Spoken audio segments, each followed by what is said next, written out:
Welcome to another episode of Mental Health Mondays. It is the week of March 20th, 2023. Thank you for joining me again. Congratulations on making it another week. I've been having to stretch my mouth lately. Is that a thing? I'm sure there's actually mouth stretches, but I kind of just massage my jowls and do this. I don't know if that actually works, but it seems to help. I really literally feel like the muscles in my mouth get sore. I was rapping on a song the other night for the first time in a while, and it's a little quicker, the tempo, and I literally was like, mush mouth. And it was one of those reminders of like, if you don't use it, you lose it. And I haven't like actually spit something in a minute, like rapping. That sounds so silly, the way I just described that. But I mean, like, a lot of the songs I make now are a little slower, a little more introspective, trippier, if you will. And so to actually like really spit on something, it's a different muscle, like it's a different skill set that I haven't used in a while. So it's been an adjustment trying to get this song recorded. I'm trying to do a little video for it. I don't know. Doesn't matter. Anyways, welcome back. Congratulations on still being here. The world is going crazy. That's an obvious statement.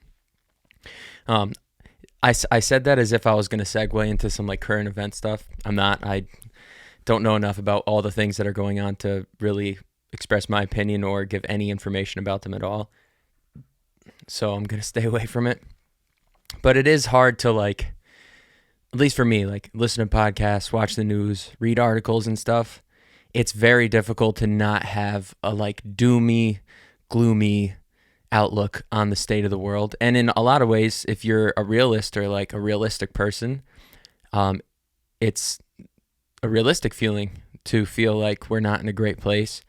But I always fall back on like, is this just how it's always been? And now our access to information and misinformation and just a million different sources and who's really checking their sources and stuff like that. Like, is it just because we have so much coming in that it seems worse than it ever has been before? Or was it always this bad and we just didn't have access to the information? I think it's probably a little of both. We're definitely in a crazy place as a country and as a world right now. But I think sometimes the information overload makes it seem even worse than it is because we every day have more information at our fingertips than any other human or any generation ever has before us. So it just like exponentially increases over time. And it's really hard not to be overwhelmed by it.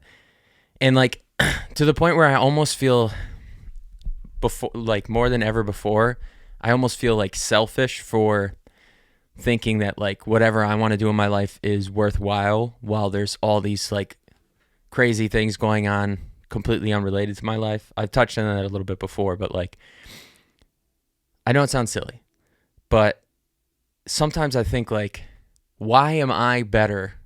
Or why do I deserve to not join the military more so than the people who actually join the military and like defend our freedom or whatever, you know, that's what they're supposed to be doing. And if you join the military, regardless, it is a noble cause. Most people join it for the right reasons and stuff. I'm just using that as a small example. Like, why am I worthy of not entering public service in some way or another more so than the people who actually enter it? Like, why is it their responsibility to take care of us while I just sit in my studio in my house and make music and podcasts? Like, I almost feel like I'm not doing enough as a human, and then it makes me feel like my goals and stuff don't matter as much. And in the grand scheme of things, they don't matter at all to like the continuity of the human race and like making sure we're okay for the future. Like, in the grand scheme of things, they don't really matter. Obviously, art is important. People who are artists, who feel that they're artists, should create art. That's what they're here to do. Yes, absolutely. But there are things that are like life and death that I have nothing to do with, that sometimes I'm like, why am I not involved in that? I don't know if it's laziness, selfishness, or maybe we just all have our role in this whole machine that we kind of are supposed to fall into. And I've fallen into mine. I don't know, you know? It's like sometimes even like, I don't know. I didn't want to talk about political stuff. And not that I really am, but like sometimes I just feel like a freeloader almost. Like that there's other great people running the world and I'm just like along for the ride, you know? I don't know. Doesn't matter. Anyways, I don't know if you could tell, I'm in a much better place. I'm in a much better mood mentally, physically than I was the past couple weeks, which is, thank God. Thank you. Thank God. I was really in a tough spot. I talked about it quite a bit on here, but right now I feel pretty good. And I think it really is just like getting back to my routine, being more productive. Sometimes you got to kind of just shake it off and be like, all right, you had your time to feel sorry for yourself. Now it's time to get back out there and make things happen the way you want them to happen for yourself. So I feel like I'm kind of back at that right now, which feels great. And something that helped me was like, I kind of went down memory lane this last week or so, and it made me realize that there's a balance between not getting hung up on the past and not focusing too much on like great memories of your past and thinking your best times are behind you. But it's also important to reflect on like all the cool things you've done, amazing memories you have with amazing people you have in your life. And it just like was a refresher course in remembering why I am where I am and why I'm doing what I'm doing. Like it's one of those things like they say to like talk to your inner child.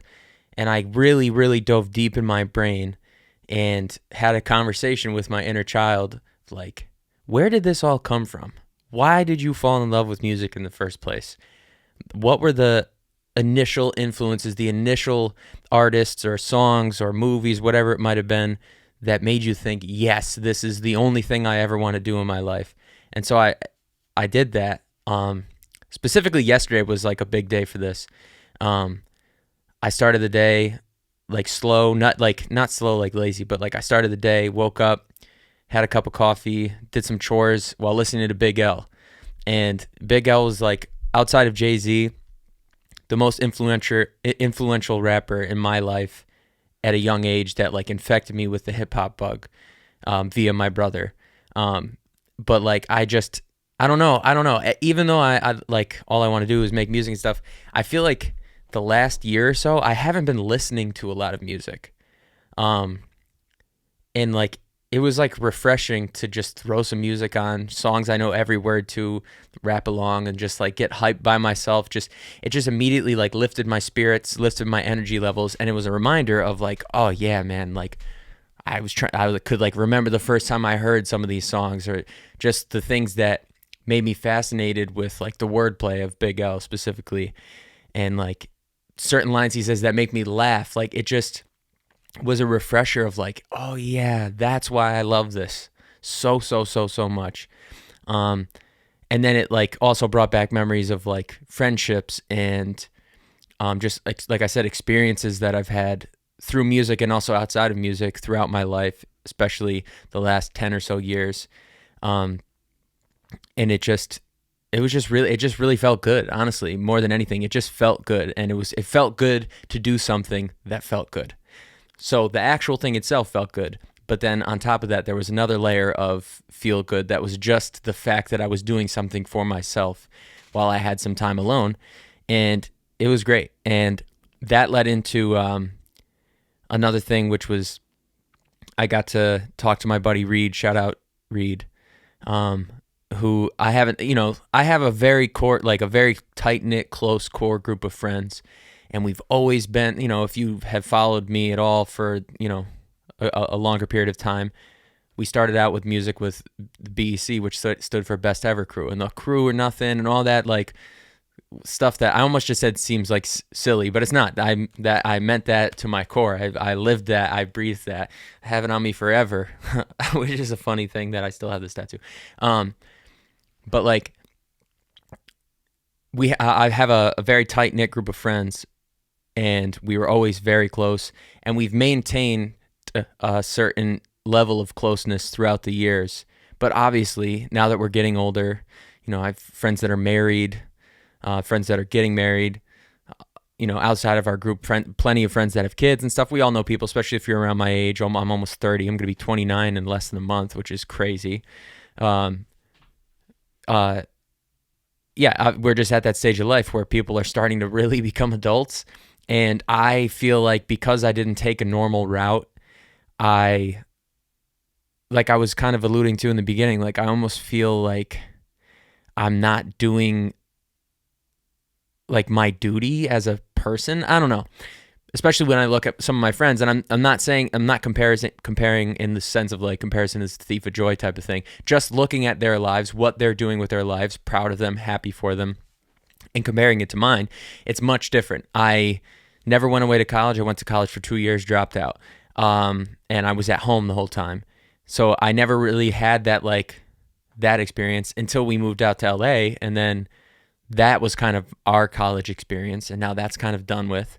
And now I'm here at this age, still searching for my place in life, still not at like, it's not like where you graduate college if you're lucky enough. And most of my friends like got a job straight out of college in the vein of what they were trying to do. So it's like that sort of process, those steps were not laid out in this career path. So that's, I think, again, me having done this kind of mental inventory over the last week or so, and especially yesterday, that was one of those things that like, I was like, oh, that's one of the things I've been getting caught up on is like looking at my buddies and like being really happy for them, genuinely so happy and proud of them. Especially, you think back to some of the crazy stuff you've done over the years with your homies, and it's like, holy shit. Oh, there you go. I made it 11 minutes. Holy shit. How are we all still here? And especially because we've lost so many other like periphery friends that aren't necessarily in our tight, close group. It's just like, I'm so happy and so blessed that all my closest homies are still around and like all pretty much doing well. And you look back in your memories, it's like, how are we still all here? This is almost a miracle. But feeling that sort of sense of like being lost in the world and not knowing my place and not knowing if each move I'm making is the correct move, and like making it more difficult for me to trust myself. It just felt good to, like I said, I ended up talking to one of my friends and just going down memory lane a little bit with them, mixed with the whole music side of things. Like I said, just bumping some music that I just love and I have loved since I was a kid. Just kind of snapped my head back into place and was like, you're good. Everything's good. What I was trying to say is I feel like more of a kid than I would imagine a lot of my homies do, because they're like in the real world, like office job or teachers or nurses, or, a litany of things where they don't have the luxury of like still being a kid. Look at this. I literally am a room full of toys. I'm about to be 29 years old. And this is my quote unquote like workroom, office, studio, So I have the luxury, I suppose, of feeling more like a kid, but it also has come with a tinge of like self-shaming that I'm like, oh man, my friends are like real adults and I'm like still just getting by, like still pursuing my dreams, which of course is a beautiful thing. All of them also, if I talk to my friends about this stuff, it's always like really happy for you, really proud of you, like you inspire, mutual inspiration. Like I'm inspired by them for working so hard and having gotten to where they are so far in their lives, but vice versa. And it's just nice to get a friend's perspective. You haven't talked to them in a while on like what I'm doing from the outside view, because I feel like I'm struggling, at times, and I feel like I'm not where I want to be. But from someone else's perspective who's close to me, it's like, no, you're doing good. But also another thing me and Reed talked about that I have come to the realization, and it's been a hit to my ego, God forbid, not in a bad way, like I think I'm the greatest, but it's saying just in the actual definition of the term ego, it is my ego that makes me have like put pressure on myself to succeed at all. No one else cares. Obviously, my friends and family want me to do well because they care about me. They love me as a person. But as far as like I was talking about before, this responsibility I have to the universe, it's not there. I'm making that for myself. And that's an okay pressure if it's used positively, of like, I feel that the universe needs my creation and I am a creator, so I'm going to create, and that's just what I am, and that's just what I'll always be, and that's what I'll always do. That's okay. But thinking and putting this unnecessary pressure on myself of like, you're not doing it in time. Like, you're failing the universe. The universe needs you to be doing this. That doesn't exist. That's all in my head. So me and Reed were talking, and like, I was like, it's just crazy to realize like no one gives a fuck about you at all. And we just laughed, and he was like, nope, not at all. He's I don't want to say too much because he's a pretty buttoned up dude and he doesn't reveal too much about his life, but he's a teacher and he's doing great. And it just made me so happy to talk to him on the phone yesterday and just reminisce a little, but also catch up with like where he is right now. And again, it's not like I haven't talked to him in years, but not like that. I haven't been home to Rochester in so long, and he doesn't even live there. Half the friends don't even live there now because again, we're all kind of becoming real life grown up adults and doing our own thing. So it's like, it just was so good to talk to him. And it made me think like I should do that every week. Pick a different friend, maybe draw them out of a hat. So like if they watch this, they don't feel slighted in the order or something. And just, if they have some time to talk on the phone, just catch up we talked for an hour and 45 minutes on the phone. That's conversation length. But just like weekly or just as much as I can, if I have some free time that I'm willing to invest into relationships, which is important outside of career and individual stuff. It is important to keep up with relationships and reach out to people who make you feel good and who you make them feel good. Maybe once a week, like have a homie sit down and be like, yo, how are you? Check in on your people type of thing. I even thought about maybe like making that a segment on here where I just like cold call my friends. See, this is what's messed up. I don't like answering the phone. Even if it's someone who I love to death and ultimately would love to speak to, it's like this weird, it's part of my anxiety and like depersonalization where when I get a phone call, I immediately am anxious and like scared. It's so stupid. Like I like the person that's calling, but I'm just like, I don't have the mental energy to invest 15 to 40 minutes into this phone conversation with you, even though ultimately I would like to do that. But it's funny because I'm like thinking about it, and I feel like almost any one of my friends, if I were to just randomly call them right now, they would answer and we could have a conversation. So that's that makes me feel kind of crappy about myself. We all have our weird things. But yeah, I was thinking about maybe even doing that on the podcast of like a homie checkup, calling them, asking them how their mentals are doing. And I don't know why I did just like a really shitty, like half Brooklyn accent on that, how they're doing mentally. And I don't know, just like, because that's real. That's something that I feel like is of value to what this is supposed to be, which is like normal people being normal people, speaking to each other how normal people speak, not too like clinical and stuff, just calling a friend and being like, how are you? So whether or not that ever makes the podcast, that's one thing, but I feel like it felt so good yesterday to talk to him that I hope that I will maintain what I'm saying right now, and that's to put a little time, at least once a week, aside to call a friend and family too. Like I've always been so close to my Aunt Mo, my dad's sister. So I lost my dad when I was 15, his only sibling.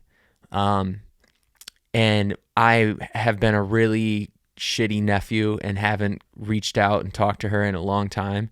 And every time we talk, it feels great, and it's nothing but love and just like she's a very Christian woman, but even taking religion out of it, she's like a spiritual person and is down to kind of get trippy with it, which is funny because if you ever met her, you wouldn't necessarily think that, but that's how I view her, of just like she can go to those deep depths and just like she's great at heart to hearts. Every single conversation we've ever had is a heart to heart. But I'm not good at keeping up communication with even the people that I care about the most. And that's something I want to improve at.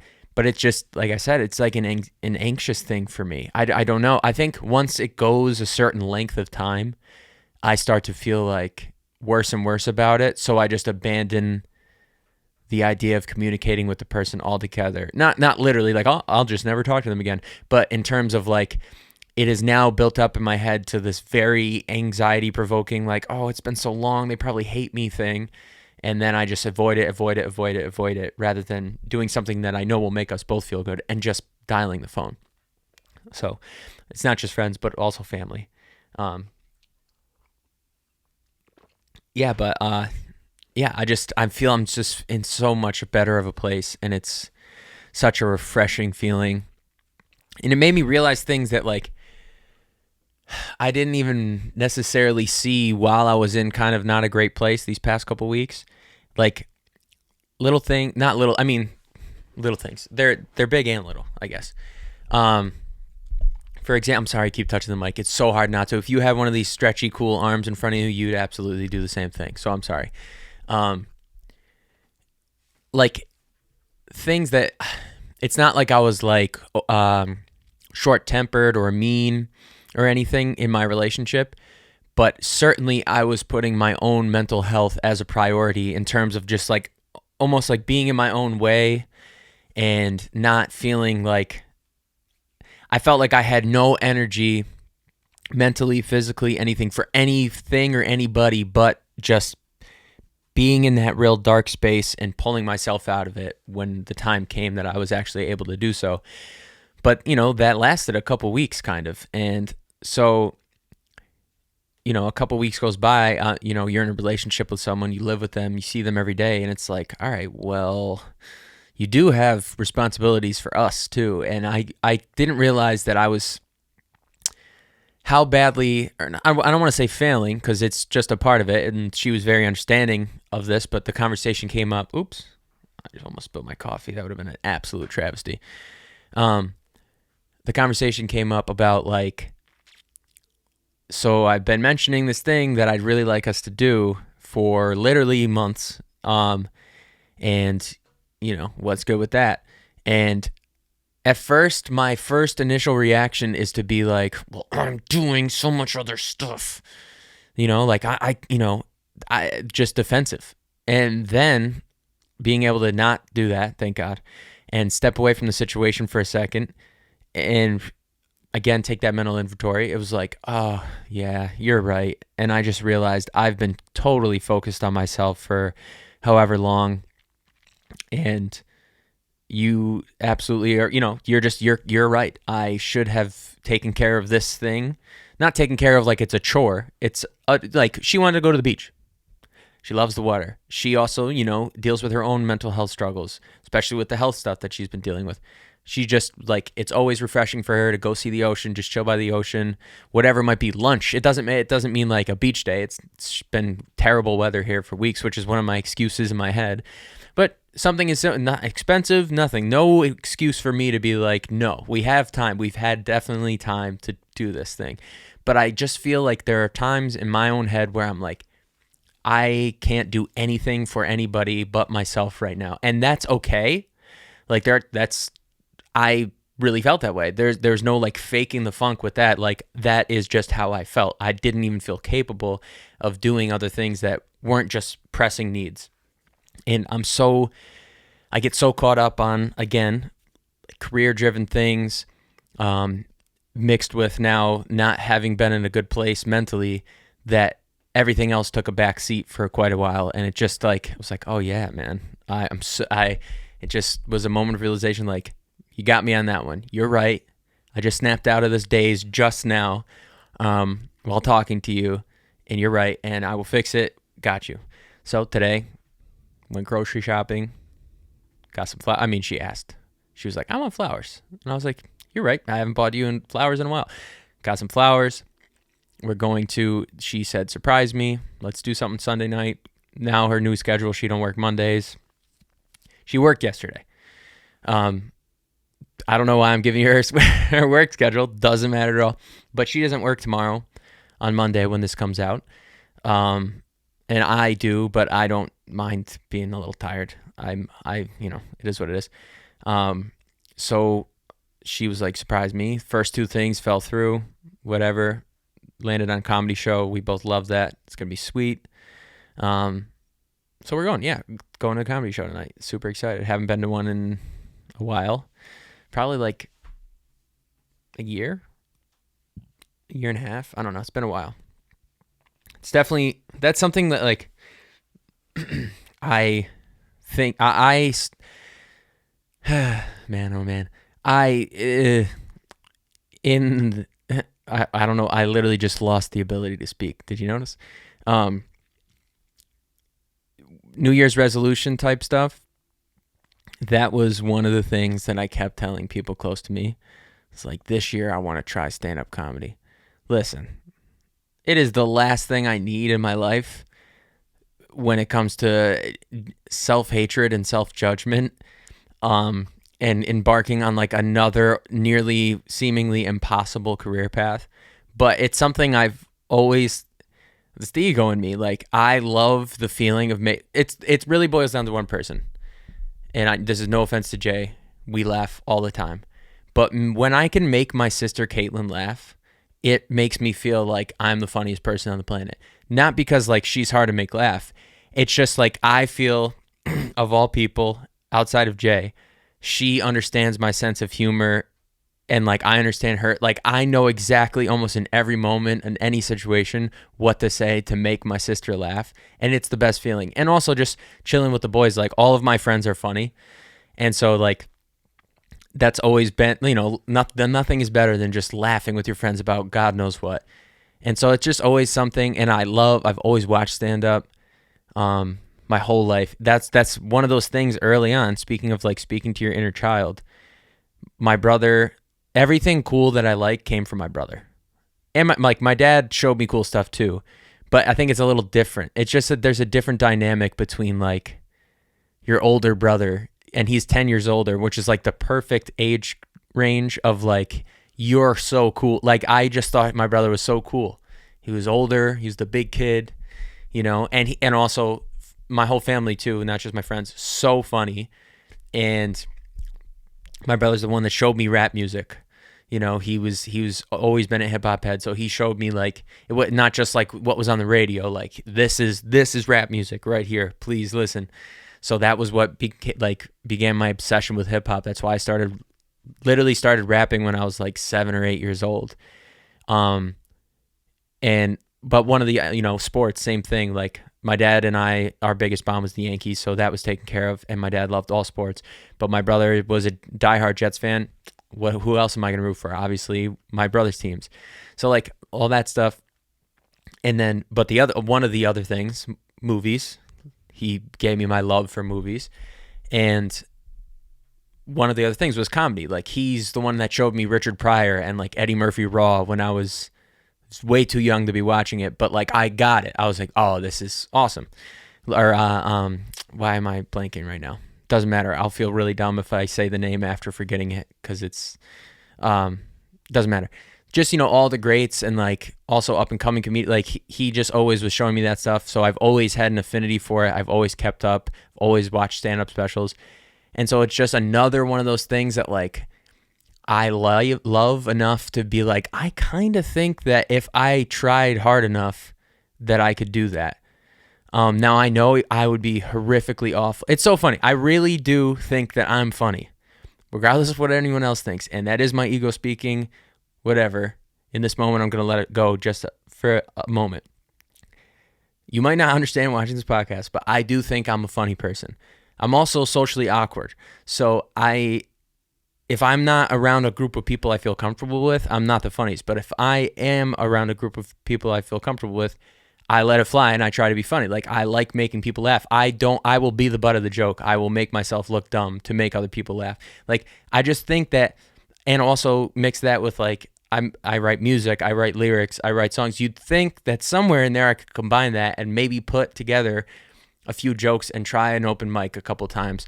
But like, I've thought, I haven't really sat down and tried to write jokes or anything.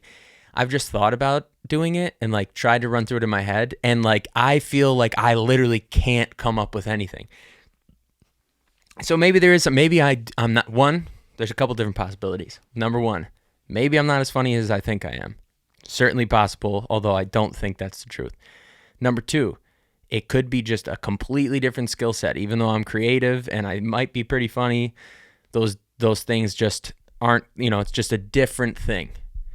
Or number 3, I just haven't tried hard enough. But then you got to just do it and try it. But who knows if I'll ever do it. I also, part of me feels like, again, like just adding another creative endeavor onto my plate when like I'm not anywhere near where I want to be musically yet.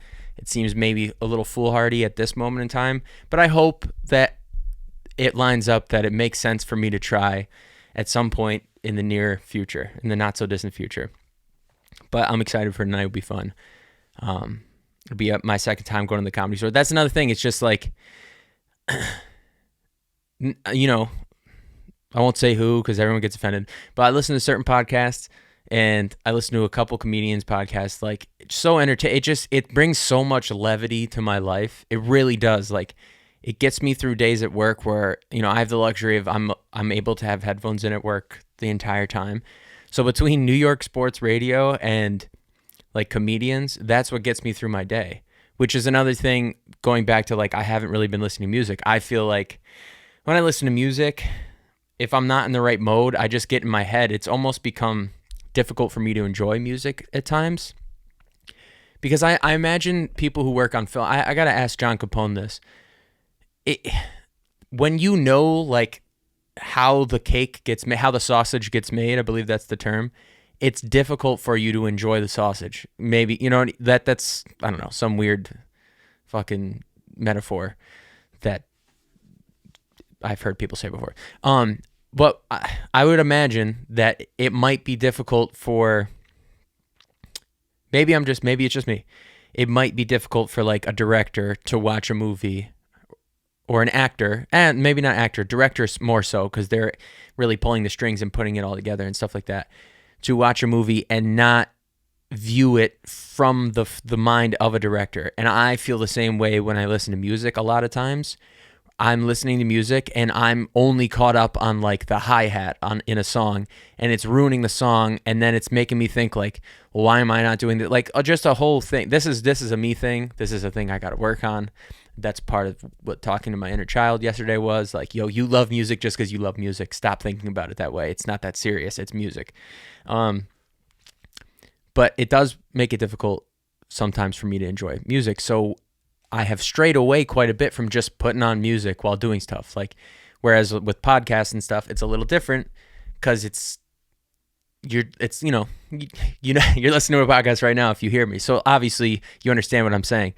But comedy is just one of those things that really helps me mentally so much. So I just think it's something that I've always had an affinity towards, and I always enjoy, and I always will enjoy, and I think it would be quite a thrill to give it a try, but I don't know. We'll see. In other news, no, I'm just kidding.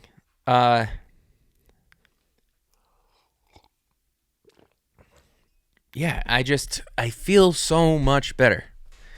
And I'm not rubbing it in if you're having a rough day. I guess it should more be like inspiration that I felt like absolute shit, and I'm feeling much better now. You can do it too. It's certainly possible.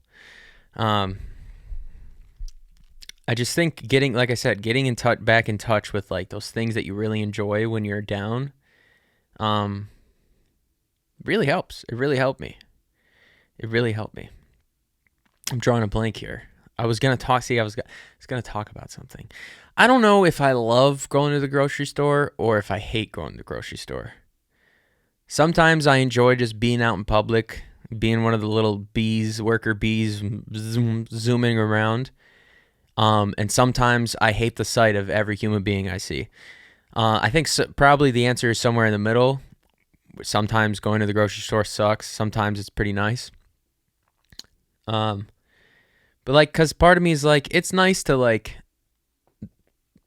smile and nod at a stranger, or like, all right, I'll give you a good example. Actually, I'll get to that in a second. Sometimes it's nice to smile and nod at a stranger. Sometimes, someone is walking so slow and there's no way they don't know that I'm behind them. And then they, just sometimes like no matter what a person does, I can't stand them out in public. And also you deal with great people, and then you deal with horrible, awful people who have no business being this rude to everyone, whether it be the people who work there or other people who are shopping. And just like it gives you, I don't know, maybe it's just my screwed up brain, but like when I see a negative, not even when I have one, when I see a negative interaction between two people where someone is clearly being super rude and frustrated, and I have been there, and the other person is like not there has no time for their shit, and is just like, all right, well, you can continue being rude to me, but the answer's still the same. And like the other person doesn't stop being a piece of garbage. It makes me feel like, oh man, there are millions of people like you who just think everything is owed to them, and just you are the people that make the world as bad as it can be. And then, but it's like, that's such a curmudgeon way of looking at it, because 45 seconds before that, I could have had a very pleasant reaction with a stranger that I'll never see again. Just, hey, we're two humans both going about our business. Have a nice day, sir. But that will taint it for me. So I think I just am a crazy person. I don't think we came to an answer at all of whether I like or dislike the grocery store. I think it just depends. If you don't put your cart back, by the way, disclaimer, I know I've already said this, you're a piece of garbage. Okay, anyways, I had a good example of having a pleasant experience at the grocery store. This was on Valentine's Day. I don't think I told this story on here. It's not that great of a story. I'm going to tell it anyway, whatever.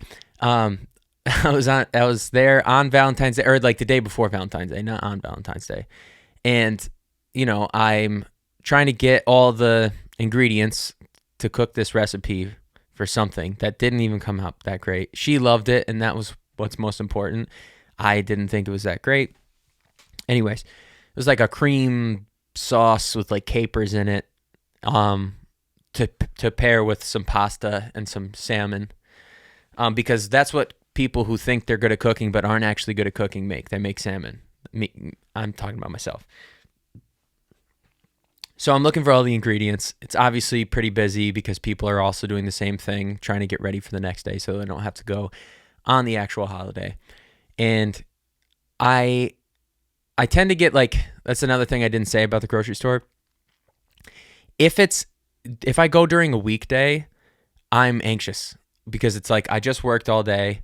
I'm now at the store. It's going to take me at least an hour because sometimes I'm looking for an item at the grocery store and it's literally like it might as well all be in a different language that I don't understand. Or like or imagine for people who wear glasses, taking your glasses off and looking at a wall of groceries, or for people who don't wear glasses, we've all done this, like taking your friend who's basically blind and putting on their glasses and being like, oh my God, dude, this is crazy.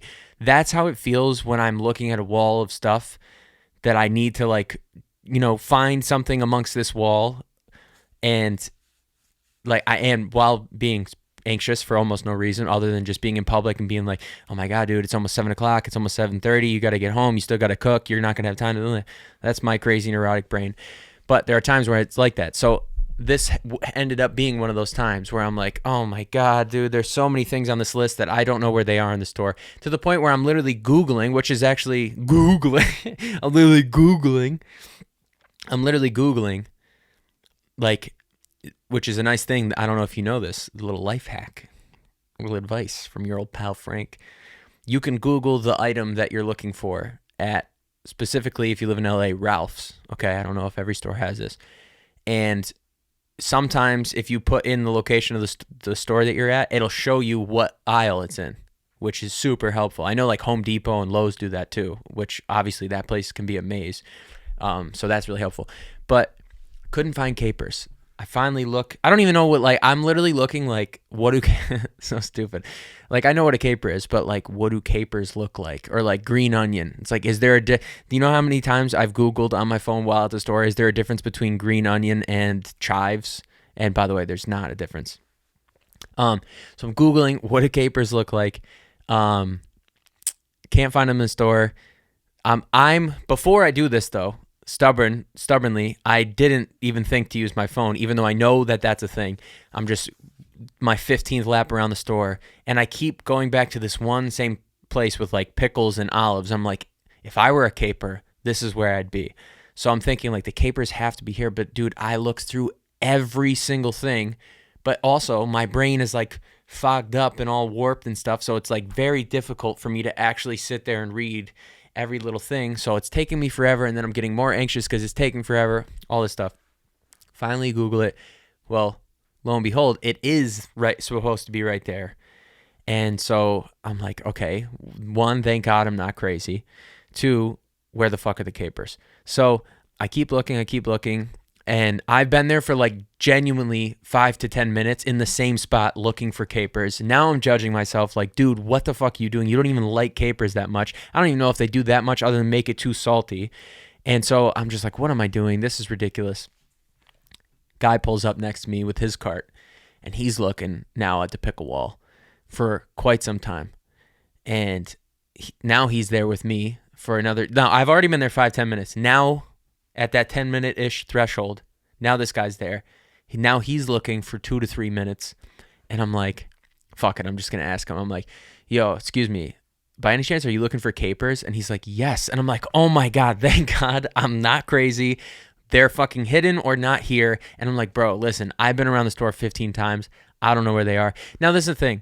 This is a story about a pleasant interaction, but even he wasn't super gung-ho and funny with me about like, wow, this is crazy, huh? Capers, right? Maybe not everyone has the same sense of humor as me, clearly, but I thought it was funny that like we're both looking there like two dumb idiots, like, what I'm going to make my girlfriend for dinner. And we're both like, I can't find the capers.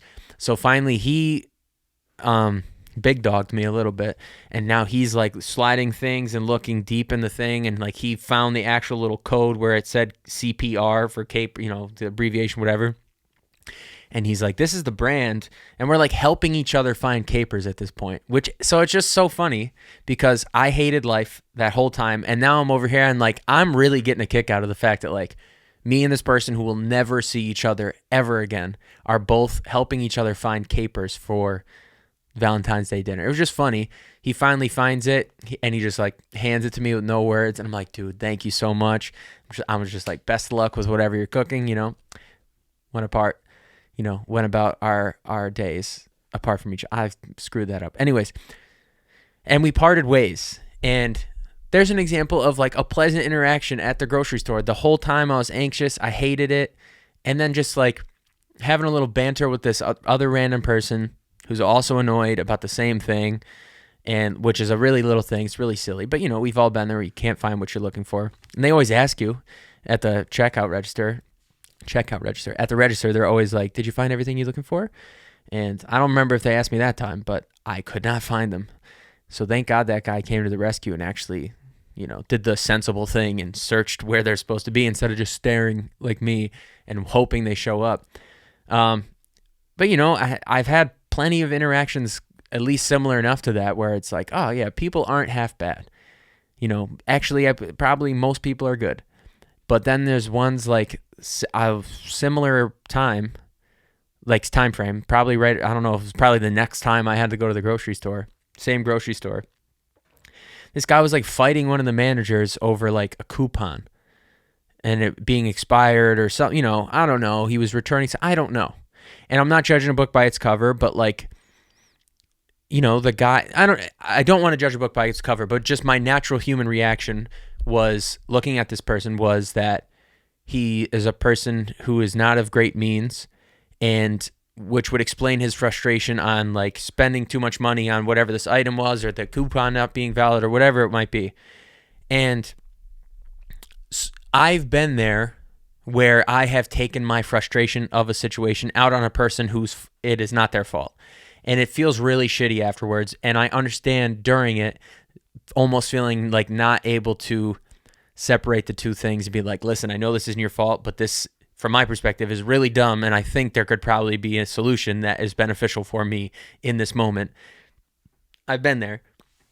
But seeing it from the outside, it's like, dude, whoa, man. Like, I don't know your situation, but I can almost guarantee this isn't the worst thing that's happening to you at this, in your life. Like, this is that you're going to get through not having this coupon or whatever it is. And again, I'm not judging him or like pretending to know how much this really would affect, I don't know his situation.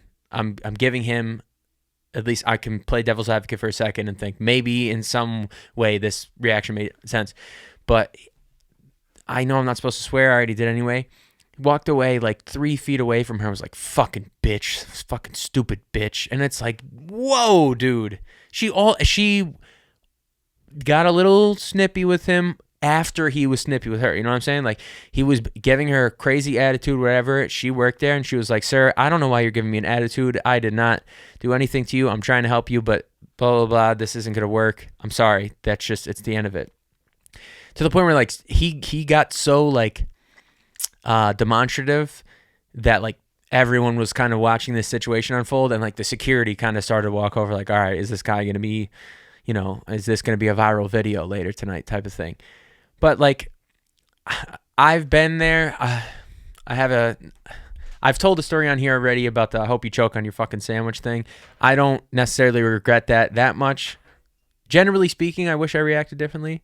I don't know what episode it is. You can listen to them all and try to find it.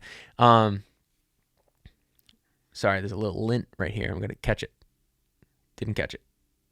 Still didn't catch it. I'm not the most proud about it, but it was not against an employee. I was defending someone. You know what I mean? So even if I didn't deal with it in the best possible way, I still have that to fall back on in my head of like, I was standing up for the little guy. But there have been times where I took my frustration out on an employee. Two examples that come to my head, quick. First one that comes to my head, Universal City Walk. I don't know if you've ever been there, if you're an LA local, okay? But before you get into Universal, there's Universal City. And it's just like a bunch of shops and restaurants. It's like very touristy. They sell a lot of like merch from the stuff that's inside the park. But also there's like normal store, like other clothing stores and stuff. Like if you really wanted, like there's like a Lids, you know, and like stuff like that. It's almost like an outdoor mall. Not like the best stores, but like, you know, you get my point. If you really wanted, you could just go there and hang out there. And there's a movie theater there, and it's one of the good ones with like reclining seats.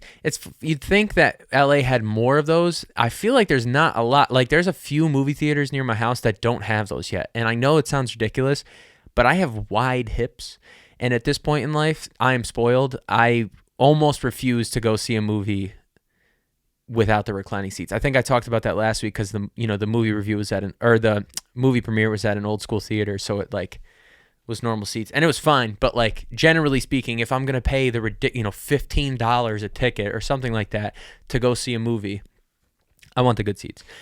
Anyway, so Universal City Walk has the good seats. We went there to get dinner, and obviously at dinner had a couple drinks, and then we're gonna go see a movie. I forget what movie. It was either the newest Doctor Strange or a scary movie. I can't remember. And on City Walk, there's this place called Voodoo Donuts. I don't know if you ever heard of it. They just have crazy donuts. You've seen them. Like there's ones with like cinnamon toast crunch on it. They're crazy, but they're delicious. So my fat ass, who was half drunk at that point, was like, "Dude, let's get a dozen or a half dozen of Voodoo Donuts. Bring those into the movie theater." I'm thinking, yeah, we know no outside food or drink. I feel like they're more lenient on that rule nowadays. Like I've brought a bottle of water, no questions asked, into the movies like 100 times. And like growing up, I always thought, like that's the easiest way to like sneak booze into the movie theater. So obviously they're not gonna let you do that. They never gave me a hard time, or haven't in a long time. So I was like, all right, I'm on City Walk. I'm here to spend money at Universal on City Walk. I'm gonna buy these donuts. They're not gonna care. Obviously, like what do they expect me to bring them back to my car before I go to the movies? They just want me to spend money. It'll be fine. Wrong. That's exactly what they expect you to do. So we go, and we're going to scan our tickets, and I have the box of donuts. I had a little buzzed. I think I had them in a bag though. So I don't know what the guy was just like, "Oh, you can't bring those in," and like immediately I was mad. Instead of being like, "Oh, okay, I understand. It's not your rule. You're just doing your job." I immediately was like, that's fucking stupid. I was like, what do you mean I can't bring them in? I bought them literally directly across from the theater on City Walk. You know what I mean? Like all of these things are intertwined. Why can't I bring them in? He's like, that's just our policy. You can't bring outside food or drink. I was like, so you want me to walk back to my car all the way across the parking garage? It's not like, you park in the same place people park for Universal. It's a massive parking structure. It's not like we were parked right there. So he's like, I don't know, you can't bring them in here. So I had to walk all the way back to the car and then go back in the movies. That's why I was frustrated. But upon walking back to the car and like, this is so stupid, putting the donuts in the car and then walking back, I obviously cooled down and I knew I was going to have to interact with this person again. And I was like, you know what, man, I'm sorry. That was real. I know it's not your fault. That's my bad. And I feel really bad. And also, my girlfriend and Casey were with me and they both were like, dude, chill out. And it's never a good feeling when like the people with you are not on your team and they're like, whoa, crazy person, chill. It's not a big deal. It's a box of donuts. But so what I'm saying is that I can identify with the guy that I saw at the store, and taking your frustration and anger out on someone else who it's not their fault, but they're kind of at the front of it. They're like the face of your problem in your head, even though they have nothing to do with the problem. But so I understand that, but from when you see it from the outside, it looks so bad, and it's like, yeah, that's not the way. That's something you're fighting internally, brother. So I feel like we're all incomplete projects. We're all constantly, at least we all should constantly be working on ourselves, figuring things out about ourselves we didn't know. And just like constantly taking an inventory of the things we have going on in our lives, the way we want to be perceived, the way we want to perceive reality, the way we want to interact with other people. And I've really gotten to a place. Listen, I still get frustrated. That wasn't that long ago. I had another one where my ID is like, this is a silly one, okay? First of all, they never ID me at Ralph's to buy beer or White Claws or whatever it might be, adult beverages. This guy ID'd me, and we immediately caught a weird vibe from him because we like asked him a question and he wasn't thrilled about answering it. It was kind of silly. See, this one maybe he was being a little rude. And then he like ID'd me for it was a bottle of champagne. It was New Year's Eve. It was a bottle of champagne. Listen, I am full of tattoos. I am bald. I have gray hairs coming out of my beard. I'm 21. He IDs me. I understand it's part of the job. I pull out my ID. My license is expired. And he's like, oh, I can't accept expired IDs. I'm like, I've literally used this at this Ralph's multiple times. That can't be true. And he's like, oh, I don't know. They weren't doing the right thing. I can't accept this. And I'm like, I understand it's expired. That's on me.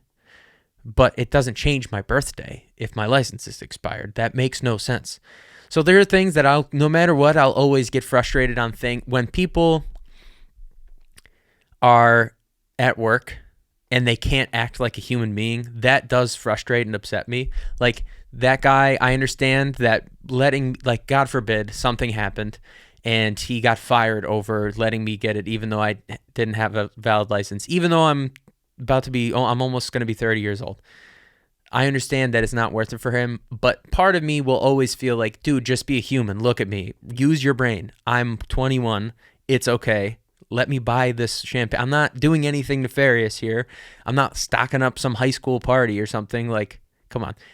But again, we are constantly working on ourselves, and that is something that I keep trying to remind myself of. Like, you are in charge of every interaction you have with people. I'm not talking your people. I'm not talking your inner circle. I'm not talking your closest friends, your family, although you're in charge of those interactions too. Specifically, when you are out in the world, out in the wild, and you come in contact with other apes like you are in control of how that situation can go. At least you're half of it. You are in control of half of the situation. What they do with it, that's on them. But it's just, watching that guy like swear at that woman who was just doing her job and it was not her fault his coupon was expired or whatever it was. Even if it's a thing that you are allowed to be frustrated over, you don't need to speak that poorly to a woman who's just doing her job, and it's just like, I never want to be that guy.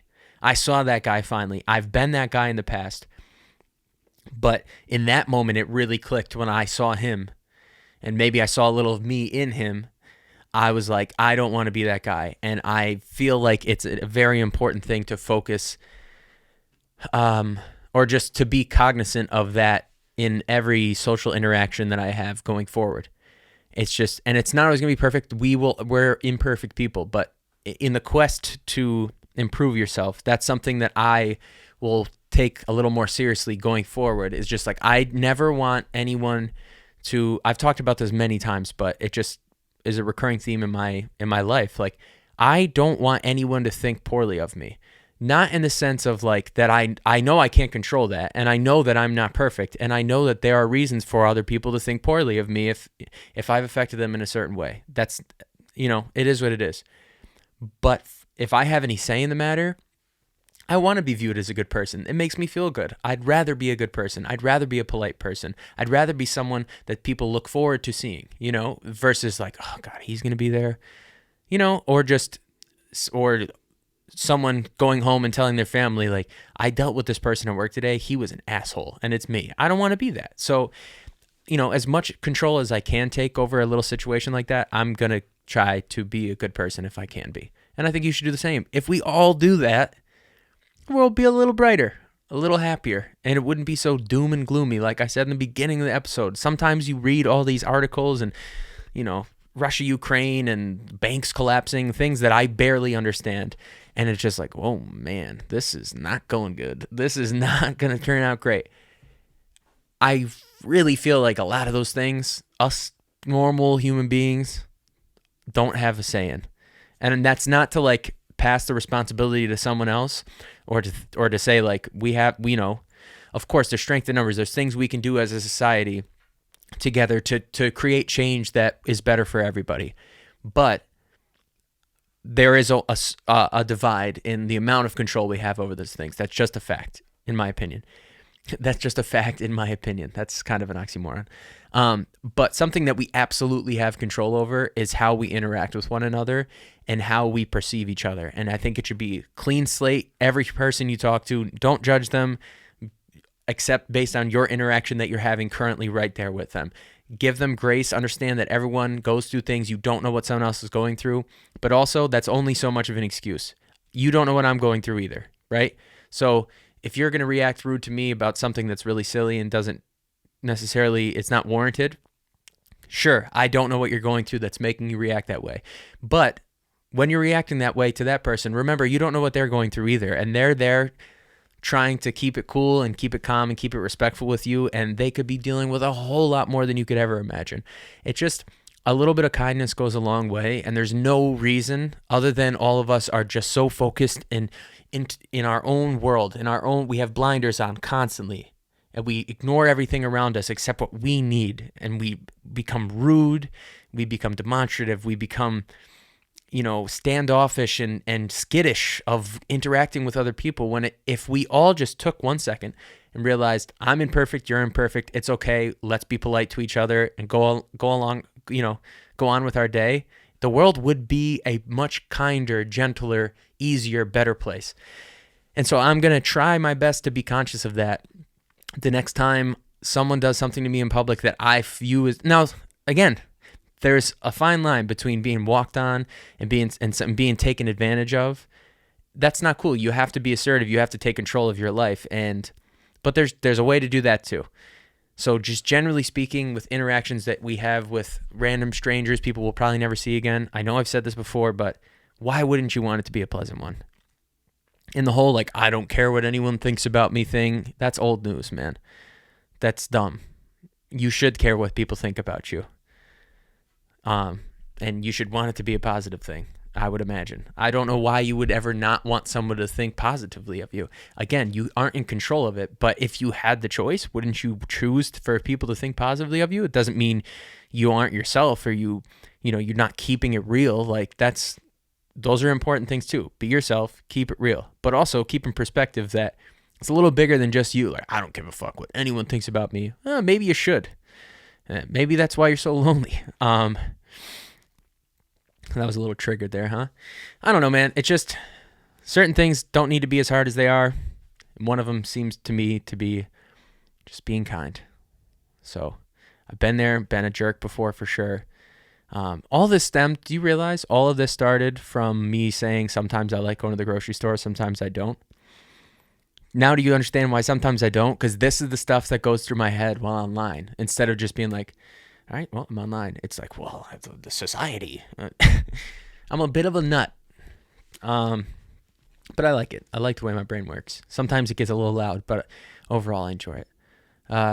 Yeah, so clearly, as you can tell, as I've said 40 times, but also I think from how talkative I am, it's pretty obvious.